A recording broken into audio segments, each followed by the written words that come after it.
আমরা এই জঙ্গলের মধ্যে সুস্বাদু খাবার বানিয়ে খেলাম, আর তারই সাথে ছিল বৃষ্টির রোমাঞ্চকর অনুভূতি। এটা হলো এই ক্যাম্পিং এর পার্ট 2। আজকে আমরা এই জঙ্গলের মধ্যে খাওয়ার জন্য রান্না করব খিচুড়ি, সেটাও আবার অনেক রকম সবজি দিয়ে। ওই কারণেই দেখতে পাচ্ছ এখন সবজিগুলো কেটে নিচ্ছি।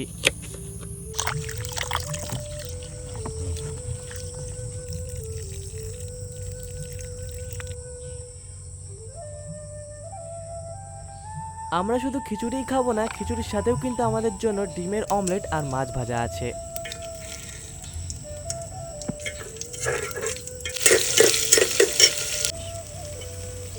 এখন সবজিগুলো সব দিয়ে দিলাম, আর এখানে চাল ডাল সব একসাথে ধোয়া ছিল, ওইগুলো এখন হাঁড়ির মধ্যে দিয়ে দিলাম।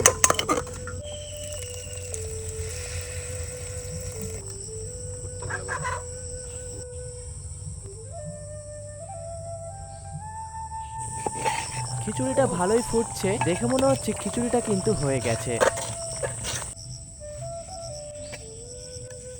খিচুড়িটা হয়ে গেছে, এখন আমরা ডিমের অমলেট আর মাছটা ভেজে নেব।